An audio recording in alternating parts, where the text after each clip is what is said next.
네, 안녕하세요. 글로벌투스 원선우입니다. 오늘 소개해드릴 차 아이오닉 5 다시 한번 만나봤습니다.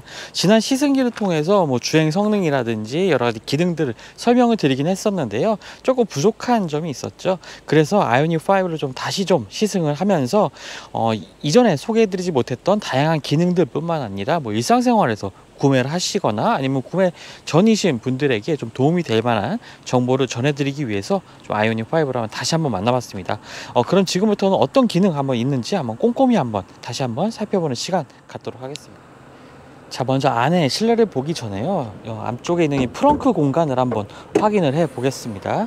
지금 보시는 것처럼 이제 EV라는 덮개가 있는 이 플라스틱 뚜껑을 열게 되면은 이런 식으로 안쪽에 좀 수납 공간이 나오게 되는데요.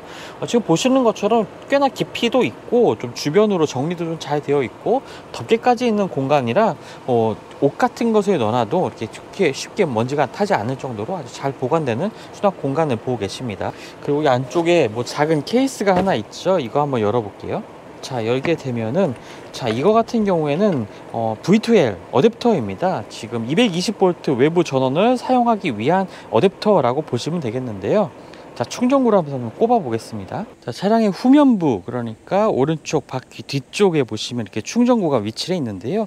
지금 이 사각형 모양의 이 부분을 터치를 해서 열 수도 있지만 쉽게 이 키를 통해서도 열 수가 있습니다. 키 위쪽에 이제 충전구를 여는 버튼을 길게 누르게 되면요, 네, 이런 식으로 보시는 것처럼 자동으로 열 수가 있습니다. 하지만 일반적으로 이제 시동이 켜져 있거나 전원이 들어와 있거나 문이 다 열린 상태에서는 되지 않고요.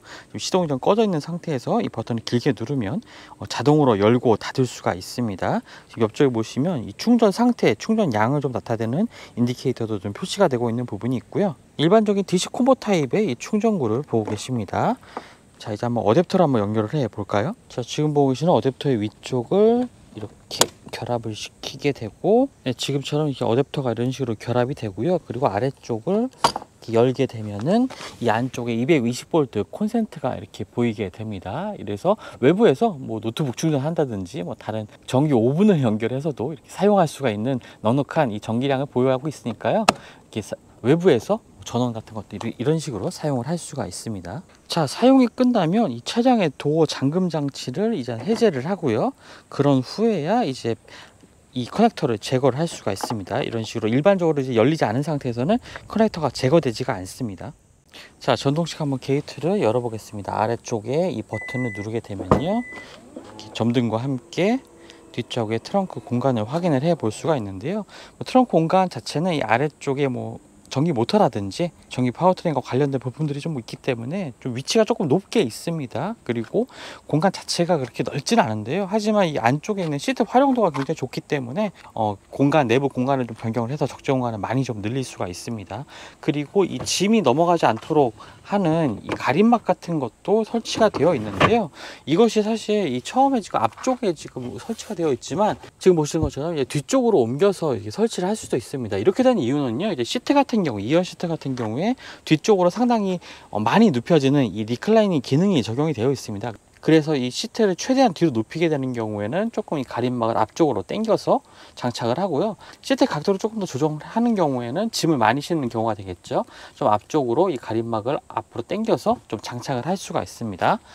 그리고 아래쪽에 보시면 이 수납 공간이 아주 작은 공간이 있습니다. 그렇게 많지는 않고요. 좌우로 분리된 형태의 이런 공간에 조금 더 많은 짐들도 수납할 수가 있는 부분 확인하시면 좋을 것 같습니다. 특별히 뒤쪽에는요, 전원을 연결할 수 있는 부분은 없고 12V 시거잭 정도만 이제 위치를 해 있습니다. 이런 식으로 짐을 고정할 수 있는 고리 같은 것들도 이제 한쪽에 마련되어 있어서 그물망 같은 것으로 짐을 고정할 수도 있겠네요. 네, 이제 아이오닉이 하면 실내에 들어와 있습니다. 다 깔끔한 이 인테리어는 다시 만나도 상당히 좀 인상적이죠. 그리고 하얀색 컬러의, 흰색 컬러의 이 디지털 계기판이라든지 아니면 인포테인먼트 화면, 이런 것들도 이제 좀 깔끔한 인상을 더하는 것 같습니다. 자, 먼저 실내에서 눈에 띄는 부분은 바로 이 부분이었죠. 이제 디지털 사이드 미러인데요. 이쪽 부분에 발열을 조금 걱정하시는 분들이 있더라고요. 지금 제가 만져보면요, 지금 시동을 계속 켜놓고 있는 상태였는데 발열이 그렇게 심하진 않습니다. 따뜻하다라는 느낌만 들 정도의 온도라고 보시면 되겠고요. 태블릿 PC로 게임을 했을 때 좀 느낄 수 있는 온기 이 정도로 보면 되겠습니다. 그리고 이제 주행 중에 중에 이제 뒤쪽을 확인하는 것이 조금 어렵지 않을까라고 생각하시는 분들이 계실 텐데요. 이제 주행을 해보시면 아마 아시겠지만, 물론 이제 적응하는 시간은 분명히 필요합니다. 하지만 뭐 1시간 정도만 주행을 해 보신다면 금방 익숙해지고요. 이제 화면상에 이제 가이드라인도 따로 표시가 되기 때문에 그런 점들은 크게 걱정하지 않으셔도 좋을 것 같습니다. 물론 이 디지털 사이드 미러가 너무 불편하다 하시는 분들은 옵셔널에서 당연히 선택을 안 하시면 되는 거고요. 그렇게 되는 경우에 일반적인 거울 사이드 미러가 좀 적용이 됩니다. 자, 그리고 스티어링 휠 주변으로는 이제 여러 가지 버튼들이 있는데요. 버튼이 이제 하나의 그 플라스틱 패널로 되어 있습니다. 그래서 패널 전체가 움직이는 형태로 이제 바뀌게 되고요. 가운데 있는 디지털 계기판 메뉴 같은 경우에는 이 스티어링 휠 오른쪽에 있는 메뉴를 눌러서 정보를 바꾸게 됩니다. 뭐 운전자 주의 수준이라든지 주행 정보 같은 것들을 이제 위아래로 옮겨서 확인을 할 수가 있고요. 지금 보시는 화면은 기본 화면이고요. 이제 주행 모드 같은 경우에는 이쪽 스티어링 왼쪽에 있는 이 버튼을 눌러서 바꾸게 됩니다. 흡사 좀 돌려서 바꾸는 게 아닌가라고 생각할 수 있을 동그란 버튼이긴 한데 그냥 누르기만 하면 됩니다. 누르는 경우에는 이제 에코, 노멀, 스포츠 세 가지 주행 모드로 작동이 되고요. 약간 이제 디자인의 차이가 있죠. 좀 스포츠 모드에서는 빨간 컬러가 좀 도드라지는 모습을 보여주고 있고요. 자, 이 계기판 상에도 다양한 재미있는 정보들이 있습니다. 일단은 이 계기판 왼쪽 아래 보면은 배터리 게이지가 표시가 되고 있죠. 지금 45%가 남아 있고요. 지금 199km 주행이 가능하다고 나오고 있습니다. 오늘 워낙 덥다 보니까 지금 정차한 상태에서도 계속 지금 에어컨을 틀어놓고 있는데요. 이 전기차는 사실 에어컨이라든지 히터 기능들을 좀 켜두는 게 뭐 전력 소모가 좀 많아지는 그러한 기능이기도 합니다. 뭐 일반적인 내연기관 차량에서는 뭐 부담은 없죠. 하지만 전기차에서는 좀 전력 소모가 많기 때문에 이런 점들 좀 참고하시면 될 것 같고요. 그리고 아래쪽에 보시면 이제 배터리 충전 용량 바로 옆에 보면 오토라는 표시가 있죠. 지금은 이제 오토로 표시가 되고 있는데 이 부분이 이제 회생 제동의 강도를 조절하는 부분입니다. 그리고 조수석 같은 경우에 이제 버튼 한 번만 눌러서 이제 굉장히 편안한 각도로 바꿔줄 수가 있습니다. 지금처럼 버튼을 누르면 자동으로 이제 뒤쪽 등받이의 각도가 높여지고 이 엉덩이와 허벅지를 받쳐주는 부분이 이렇게 올라오게 되죠. 그리고 종아리 받치는 부분까지도 같이 올라와서 누웠을 때 굉장히 편안한 이 각도를 느끼게 하는 이 시트로 바뀌게 됩니다. 이런 부분들이 사실 주행 중에 이렇게 시트를 눕히는 것이 좀 바람직한 것은 아닌데요. 이제 충전을 하는 동안 좀 긴 시간 동안 기다려야 하는 경우에는 이렇게 시트를 눕혀서 긴 시간을 좀 편안하게 이제 기다릴 수가 있겠죠.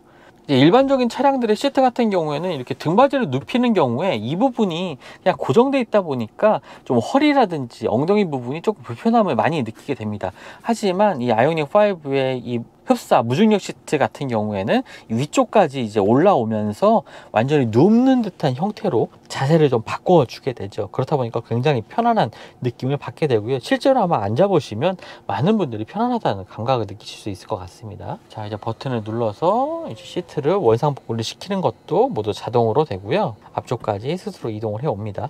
자, 그리고 아래쪽에 보면 버튼이 또 있는데요. 이 버튼들은 이제 조수석이나 운전석과 관련된 버튼은 아니고요. 2열 시트를 앞뒤로 옮기는 버튼입니다.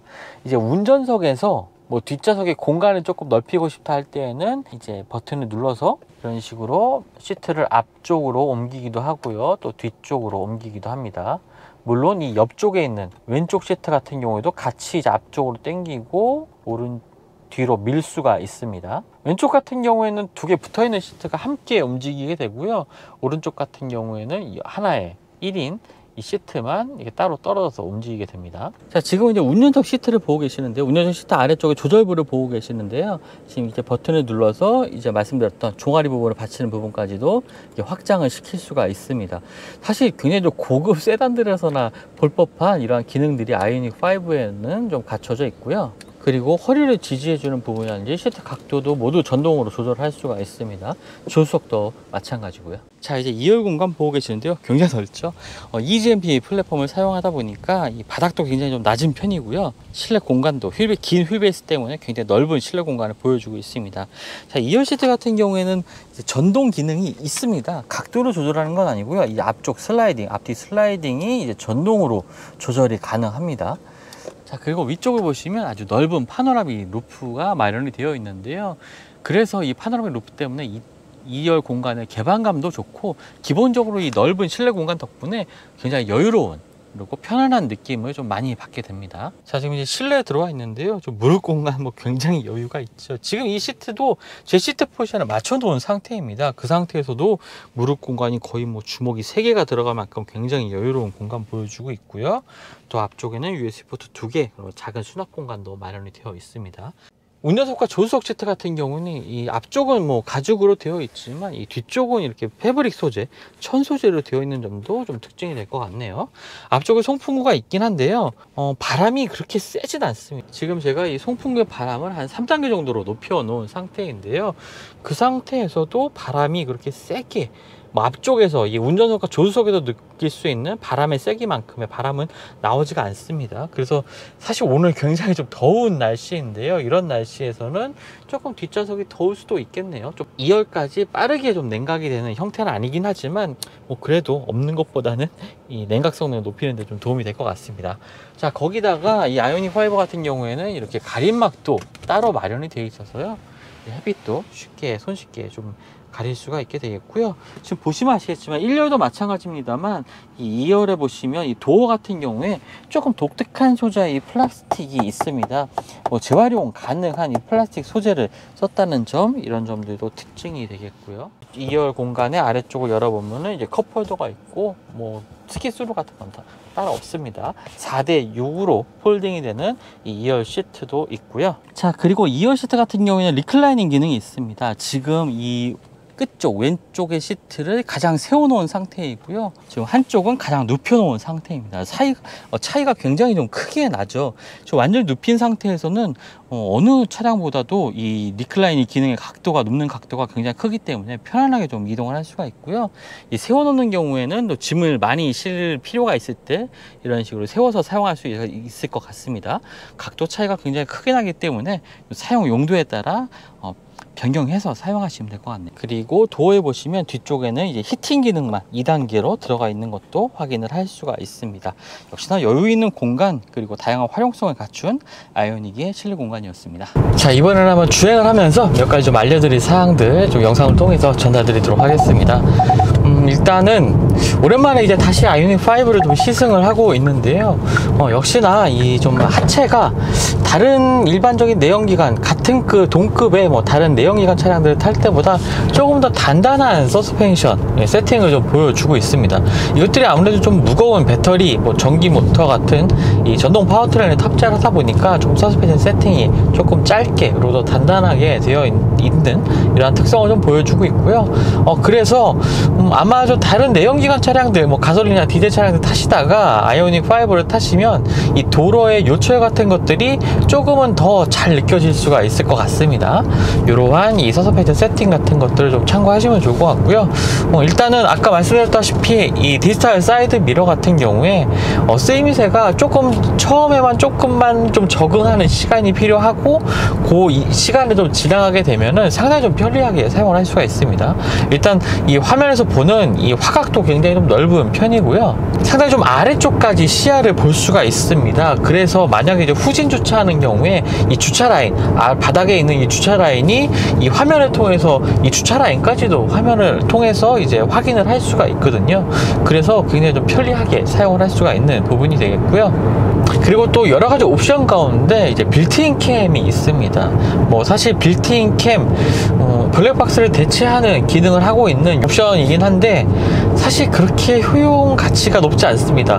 이 빌트인 캠 같은 경우에 물론 이제 정차한 상태에서 이 화면 안에 있는 뭐 여러 가지 찍힌 동영상들, 전방이라든지 후방 카메라 찍힌 영상들을 확인할 수 있긴 한데 이 빌트인 캠을 장착하게 되면 일단 전비, 뭐 내연기관 차량 같은 경우는 연비가 되겠죠. 이런 것들이 좀 떨어집니다. 아무래도 좀 전력 소모가 좀 크다 보니까 이렇게 연비라든지 전비가 떨어지는 부분이 되는 것이 이 빌트인 캠 옵션이 될 것 같고요. 사실 블랙박스의 기능을 하기에 그냥 일반적인 시중에 판매되고 있는 블랙박스를 그냥 사서 쓰는 게 더 좋지 않나라는 생각이 듭니다. 그 편이 조금 더 편리하죠. 물론 이 외관상으로 봤을 때 사실 블랙박스가 위치하다 보면은 조금 좀 지저분해지는 외관상에 좀 문제가 있긴 하지만 뭐 그렇게 크게 지장받을 것 같지는 않습니다. 요즘 뭐 블랙박스도 잘 나오니까요. 작게요. 그리고 또 말씀드리고 싶은 부분은 이제 주행 보조 기능입니다. 이제 어댑티브 크루즈 컨트롤 기능이 더해져 있는데요. 일단은 이 옵션을 통해서 선택을 하게 되면은 HDA1이 적용이 됩니다. 하이웨이 드라이브 어시스트 기능인데요. 지금 한번 좀 활성화를 시켜보면은 이 계기판 위쪽에 여러가지 초록색 아이콘들이 뜨게 됩니다. 그 중에서는 스티어링 조향 시스템이라든지 차선 이탈, 차선 유지 기능이라든지 이런 것들이 뜨는데, 그 가운데 보면은 차선 그림이 있고 좌우로 화살표가 있는 이러한 이미지가 있는데요. 바로 이 기능은 방향지 시스템만으로 차선을 변경을 할 수 있는 기능입니다. 사용법은 간단합니다. 일단은 하이웨이 드라이빙 어시스트 HDA가 활성화되어 있는 상태에서 방향시등 컬럼으로 차선을 변경하겠냐는 메시지가 이제 화면상에 뜨는 경우도 있는데요. 그 경우는 이제 OK 버튼을 눌러주시고요. 이제 해당 아이콘이 뜬 상황에서는 이제 방향 지시등 왼쪽으로 바꾸게 되면은 차량이 스스로 이제 방향을 바꾸게 되는데, 조건이 있습니다. 지금 이 다리를 건너다 보니까 이제 실선이 나와 있거든요. 이 실선을 인식하는 상태에서는 이 기능이 작동하지 않습니다. 지금처럼 이제 점선이 확인되는 경우에만 방향 지시등을 통해서 차량의 뒤쪽에 차량이 없다고 인식되는 경우에는 지금 스스로 이제 방향을 이제 바꾸게 됩니다. 차선을 바꾸게 되는 거죠. 기능 같은 경우에는 차선 주변에 여러 가지 센서들을 통해서 옆 차선에 이제 차량이 없는 경우에만 이 기능이 작동하게 됩니다. 자, 다시 한번 기능을 작동해 보죠. 이번에는 오른쪽 차선으로 한번 이동을 해 보겠습니다. 지금처럼 제가 살짝 핸들을 잡지 않았는데요. 핸들을 잡지 않은 상태에서는 역시나 차선 변경을 하지 않습니다. 그래서 지금 제가 힘을 거의 안 주고 있는 상태이긴 하거든요. 이 상태에서 이제 한번 차선을 바꿔보죠. 살짝 지금 잡고 있는 상태에서 스스로 지금 조향을 해서 차선을 변경을 했습니다. 그리고 또 옆 차선 3차선에 차량이 있으니까 이제 하나의 차선만을 좀 이동을 하고 주행을 하게 되는 거죠.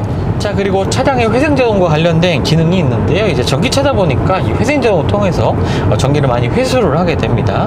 지금 어댑티브 크루즈 컨트롤을 활성화시킨 상태에서는 회생제동을 운전자가 개별적으로 설정을 할 수가 없습니다. 이제 기능을 해제를 한 상태에서요.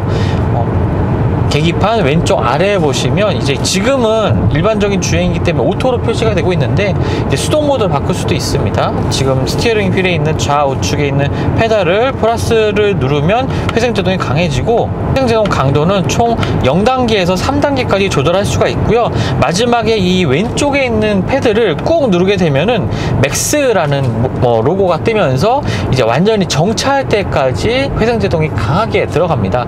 하지만 이 강하게 들어간다고 해도요, 운전자의 몸이 앞으로 이렇게 쭉 쏠릴 정도로 이렇게 급격하게 회생제동이 발휘되는 건 아니고요. 운전에 지장 없이 멀미 안 나는 수준의 이제 회생제동이 강하게 작동이 됩니다. 그리고 오른쪽에 있는 페달을 좀 길게 누르게 되면은 이제 오토로 바뀌게 되고요. 주행 상황에 따라서 이제 회생제동이 차량이 알아서 회생제동의 강도를 조절하게 되는 거죠. 일반적으로 아마 오토에 두고 좀 주행을 하시면 차량이 알아서 좀 관리를 해주기 때문에 편리하게 사용하실 수가 있을 것 같습니다. 자, 그리고 마지막으로 상대적으로 오늘 날씨가 정말 덥죠. 33도, 34도까지 올라가는 폭염이 시작이 되고 있는데요. 이 상황에서 에어컨을 얼마나 키느냐, 그리고 그것이 이제 전기차의 배터리를 얼마나 소모하느냐와 좀 직결되는 문제인데, 만약에 이제 캠핑 같은 곳에 가서 아이오닉 5를 통해서 차박 같은 것도 많이 하는 영상들 보셨을 것 같은데요. 특히나 이제 V2L 기능을 활용을 해서 일반적인 가스 버너가 아니라 전기 버너를 통해서 캠핑하는 모습들도 영상을 통해서 보셨을 것 같습니다. 자, V2L 기능까지 사용을 하는데, 이렇게 더운 날씨에 야외에서 활동을 하다 보면은 에어컨을 켜고 싶을 텐데요. 에어컨 같은 경우에 전력을 얼마나 소모하는지도 좀 궁금하실 것 같습니다. 제가 아까 이제 차량이 완전히 정차되어 있는 상태에서 에어컨을 켜고 한 2단 정도로 놓고 운전석에 앉아서 있었는데요. 30분 동안 한 2단 정도로, 그리고 온도는 한 18도 정도로 해서 30분 동안 계속 켜놨었는데, 한 전력을 한 1% 정도, 배터리를 한 1% 정도 소모를 하더라고요. 그러니까 완전히 정차되어 있는 상태에서 이제 에어컨을 켜게 되는 경우에 8시간 정도 사용을 하게 되면은 한 15%, 16% 정도를 소모를 하게 될 것 같습니다. 만약에 이제 캠핑 같은 곳을 가서 밖이 너무 더워서 그냥 나는 차 안에서 자겠다 하는 경우에 이제 에어컨을 켜고 취침을 해도, 사실 한 8시간 정도 취침을 해도 에어컨은 충분히 이제 나올 수 있을 에어컨을 충분히 틀 만한 전력은 되는 거고요. 한 15% 정도 소모되는 거니까 이런 것을 좀 감안을 해서 배터리 용량을 체크를 하면서 사용하시면 좋을 것 같습니다. 그리고 참고로 그리고 뭐 전기 버너 같은 것을 뭐 저녁에 뭐 밥을 먹을 때 고기를 구워 먹는다든가 뭐 한두 시간 정도 사용을 하게 되는 경우에는 뭐 많아봐야 한 5% 정도를 전력을 이제 사용을 하게 된다고 하더라고요. 뭐 이런 것들을 감안해 봤을 때 만약에 뭐 풀 충전한 상태에서 하룻밤 정도 야외 취침을 아이오닉 5와 야외 취침을 하더라도 최대 잡아봐도 한 35에서 40% 정도의 전력을 소모를 하게 될 것 같습니다. 뭐 이 정도면 충분히 1박 2일 정도의 야외 취침, 뭐 야외 차박도 충분히 뭐 가능한 배터리 용량 그리고 쓰임새라고 볼 수가 있겠네요. 지금까지 아이오닉 5의 다양한 기능들을 이전 시승기보다 조금은 더 심층적인 내용으로 좀 살펴봤습니다. 뭐 차량의 가격이라든지 뭐 기본적인 성능 같은 것들은 저희 아이오닉 5 시승 영상을 한번 참고하시면 좋을 것 같고요. 참 다시 한번 오랜만에 만났는데 여러 가지로 참 매력적인 전기차인 것 같습니다. 일상적인 쓰임도 좋고 전기차로서의 기능, 편의 기능들도 굉장히 잘 갖춰져 있는 차량이라는 생각이 듭니다. 저는 또 다음 영상을 통해서 만나 뵙도록 하겠습니다. 감사합니다.